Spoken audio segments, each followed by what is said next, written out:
ప్రకాశం జిల్లా ఉంగటూరు మండలం పొందూరు గ్రామంలో ప్రేమ వ్యవహారం విషాదంగా మారింది. ప్రేమ పేరుతో మోసం చేశాడని ఆరోపిస్తూ కీర్తి అనే యువతి ఆత్మహత్య చేసుకున్న ఘటన కలకలం రేపింది. ముంబైలోని తాను ఉంటున్న హాస్టల్లో ఉరివేసుకుని కీర్తి మృతి చెందింది.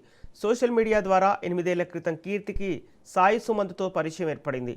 ప్రేమ పేరుతో నమ్మించి పలుమార్లు ముంబై వచ్చి కలిసేవాడని ఆరోపిస్తున్నారు. అయితే సాయి సుమంత్కు మరో యువతితో నిశ్చితార్థం జరిగిందనే విషయం తెలియడంతో కీర్తి తీవ్ర మనస్తాపానికి గురైనట్లు కుటుంబ సభ్యులు తెలిపారు.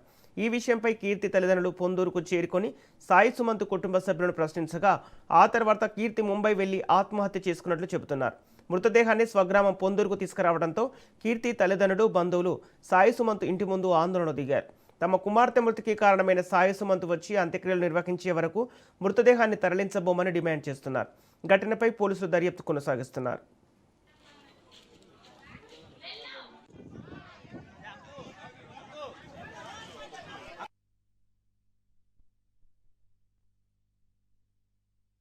సాయి పని కట్ చేయమా, ఇంకా వాడి మాటలు నమ్ముతూ ఉంటున్నావా పిచ్చిదానిలాగా?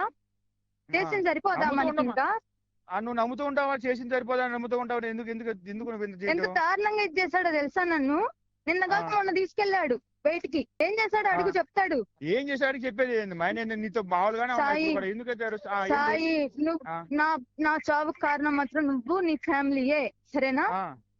అది నువ్వు సాయి, నువ్వు నీ ఫ్యామిలీయే.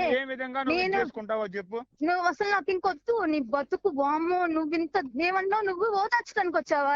అప్పుడప్పుడు మేము బాధపడిద్ది కదా. చెప్పేది అప్పుడప్పుడు మేము బాధపడిద్ది కదా. మీ అన్నోళ్ళు వెళ్తారు కదా ఓదార్చడానికి, అలానే ఓదార్చి వస్తారా నీలాగా? నువ్వు నాకు చేసినట్టే ఓదారుస్తారా మెన్నోళ్ళు కదా? మిమ్మకి నాకు సమాధానం చెప్పు. నీ ఫ్యామిలీ కుక్క బతుకు దారుణంగా తెస్తారు చూడు నన్ను మోసం చేసినందుకు. ఏమన్నాడు మీ మామ? ఏమన్నాడు మీ మామయ్య వాళ్ళు? ఏమంటున్నారు?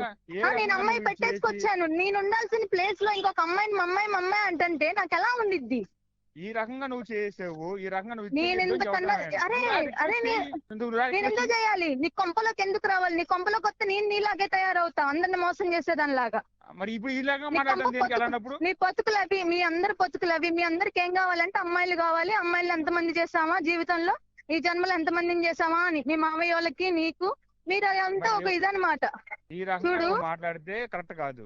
నేను దీనికన్నా దారుణంగా మాట్లాడతా, ఎందుకంటే నువ్వు నన్ను దీనికన్నా దారుణంగా మోసం చేసావు. నువ్వు నన్ను నేను ఇప్పుడు ఎవడు మోసం చేశాడు? నిన్ను ఏమన్నావు? నువ్వు నన్ను దోషించడానికి వచ్చావా? నువ్వు ఒక్క విషయం విను. నేను చెప్పలేదు కదా. నేను చెప్పలేదు సాయి. నేను అమృతకి ప్రతిదీ షేర్ చేసా, ప్రతి ఫోటోలు షేర్ చేసా అమ్మాయికి. చూడు, నీ బతుకు అమ్మాయి పెళ్లి చేసుకుని నిన్ను కాదని, ఎందుకంటే అమ్మాయికి నువ్వు కావాలి, సరేనా? మీరు చేసుకుంటారు, మీకంటే సిగ్గు లేని బతుకులు, వాళ్ళవి కూడా అవే బతుకులు అనుకుంటా. ఒక ఆడపిల్ల అంటే వాళ్ళు కూడా కాదయ్యా అని కూడా అనట్లా. వాళ్ళు మీరు మాట్లాడరని అంటున్నారు. వాళ్ళ బతుకులేందో ఆలోచించుకో ఒకసారి. మేము అమ్మాయి ఫిక్స్ అయిపోయాము. ఈ అబ్బాయి ఇక్కడ చేసుకుంటారంటే ఈ అబ్బాయిని ఇక్కడ ఉంచుకోండి, మేము వెళ్ళిపోతాం అన్నారు. అదేం సాయి ఏం మాట్లాడలేదంటే ఉండండి అన్నారు. వాళ్ళ ముంగలు నేనేం మాట్లాడలేను, వాళ్ళు నేను కన్విన్స్ చేసుకుంటాను, మీరేం మాట్లాడబాకండి, నేను కీర్తిని చేసుకుని వెళ్తాను అని ఇదయ్యాడు. అన్న తర్వాత ఈ అమ్మాయికి ఏం మెసేజ్లు పెట్టాడో తెలీదు. భగవాన్ అనే అబ్బాయికి ఆ అబ్బాయి వదిలిపెట్టి పోతాడు కతారు, మళ్ళీ నాదేం తేరదేమో, మా నాన్నోళ్ళు మళ్ళీ నచ్చ ఉద్యోగానికి బానీరేమో, నా ఫ్యూచర్ అంతా పోతుందని చెప్పి అమ్మాయి ఏడే ఉంది. సరే ఏదో మీరు ఇష్టం వచ్చినట్టు. అసలు ఆ అబ్బాయి పెళ్లి చేసుకుంటానంటే ఇదంతా రాదు కాదని ఆ అబ్బాయి కూడా అన్నాడు. మీరిద్దరు మధ్యలో పేకప్ అయ్యారని చెప్పి అనుకున్నామే కానీ మీరిద్దరి మధ్యలో మళ్ళీ పర్మిషన్ ఉందని మాకు తెలీదు అంటే, అట్టట్టా భగవాను సాయి నీకు చెప్పలేదంటే, నువ్వు చెప్పావా కీర్తి అని ఆ అబ్బాయి అని అడిగాడు. నేను చెప్పలేకపోయాను. వాళ్ళ అమ్మకి ఫోన్ చేశాను, ఆంటీ మేము 8 సంవత్సరాల నుంచి ప్రేమించుకున్నాం కదంటే, మా అబ్బాయితో పలకట్లేదు కదా మీరు,